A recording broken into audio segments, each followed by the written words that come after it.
महान शिव भक्त हरिकेश यक्ष भगवान शिव जी की कथाएं। शिक्षाप्रद कथा। प्राचीन काल में रत्नभद्र नाम से प्रसिद्ध एक धर्मात्मा यक्ष गंधमादन पर्वत पर रहता था।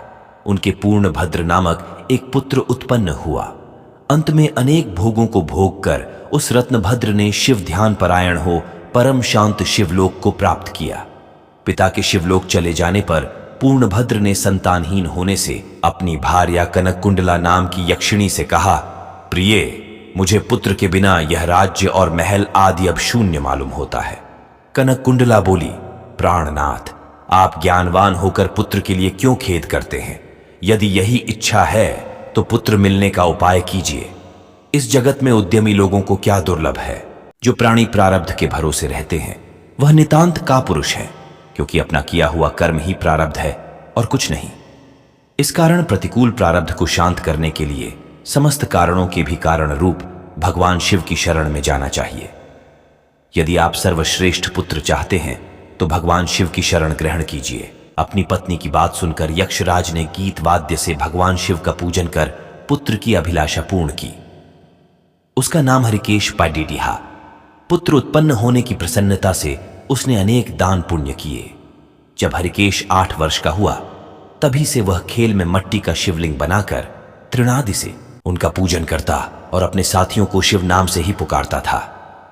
वह रात दिन हे चंद्रशेखर, हे भूतेश, हे मृत्युंजय, हे नीलकंठ आदि पवित्र नामों का उच्चारण करता रहता और मित्रों को प्रेम करता हुआ बार बार इन्हीं नामों से पुकारता रहता था।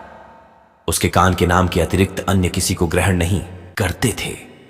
वह शिव मंदिर को छोड़कर किसी अन्य जगह नहीं जाता। उसके नेत्र शिव के अतिरिक्त और कुछ देखने की इच्छा नहीं रखते थे।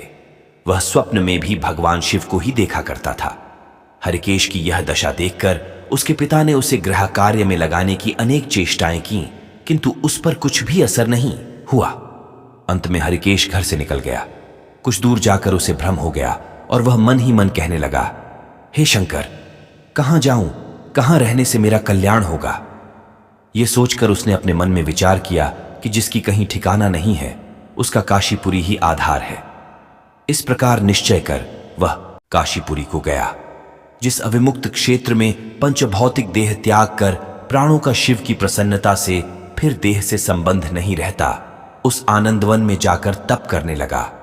कुछ समय बाद भगवान शिव ने पार्वती को अपना विहार वन दिखाया। वह अनेक सुंघद्युक्त पल्लवों से शोभित था। शिव बोले, हे देवी, जैसे तुम मुझको बहुत प्रिय हो वैसे ही यह आनंद वन भी मुझे परम प्रिय है। मेरे अनुग्रह से इस आनंद वन में मरे हुए को जन्म मरण का बंधन नहीं होता, अर्थात वह फिर संसार में जन्म नहीं लेता। पुण्यात्मा के कर्म बीज विश्वनाथ की प्रज्वलित अग्नि में जल जाते हैं, उसी से फिर वे गर्भाशय में नहीं आते। काशीवासी लोगों के देहांत समय में मैं ही तारक ब्रह्म ज्ञान का उपदेश देता हूं, जिससे वे उसी क्षण मुक्त हो जाते हैं। कलयुग में विश्वनाथ देव का दर्शन पूजन, काशीपुरी भागीरथी गंगा आदि का सेवन तथा सत्पात्र को दान विशेष फलदायक होता है। हे देवी, काशीवासी सदा मुझ में ही बसते हैं, इससे मैं उनको अंत में संसार सागर से पार कर देता हूं। यह मेरी प्रतिज्ञा है। इस तरह वार्तालाप करते करते भगवान शिव उस स्थान पर गए जहां हरिकेश समाधि लगाए बैठा था। उसको देखकर पार्वती ने कहा, भगवन, ये आपका तपस्वी भक्त है। इस समाधिस्थ भक्त को वर देकर इसका मनोरथ पूर्ण कीजिए। इसका चित्त केवल आप में ही लगा है और इसका जीवन भी आपके ही अधीन है। पार्वती की बात सुनकर भगवान शिव उसके पास गए और उन्होंने समाधि में स्थित उस हरिकेश को हाथ से स्पर्श किया। दया सिंधु का स्पर्श पाकर उस यक्ष ने आंखें खोलकर अपने सम्मुख प्रत्यक्ष अपने अभीष्ट को देखा। गदगद स्वर में यक्ष ने कहा कि हे शंभो, हे पार्वतीप्ते, हे शंकर, आपकी जय हो। आपके कर कमलों का स्पर्श पाकर मेरा यह शरीर अमृत रूप हो गया। इस प्रकार प्रिय वचन सुनकर भगवान शिव बोले, हे यक्ष, तुम इसी क्षण मेरे वर से मेरे क्षेत्र के दंडनायक हो जाओ। आज से तुम दुष्टों के दंडदायक और पुण्यवानों के सहायक बनो और दंडपाणी नाम से विख्यात होकर सब उद्भट गणों का नियंत्रण करो। मनुष्यों में सत्य, अर्थ नाम वाले संभ्रम और उद्भ्रम, ये दोनों गण सदा तुम्हारे साथ रहेंगे। तुम काशीवासी जनों के अन्नदाता, प्राणदाता, ज्ञानदाता हो और मेरे मुख से निकले तारक मंत्र के उपदेश से मोक्षदाता होकर नियमित रूप से काशी में निवास करो। भगवान शिव की कृपा से वही हरिकेश यक्ष काशी में दंडपाणी के रूप में स्थित हो गया और भक्तों के कल्याण में लग गया। जय भोलेनाथ।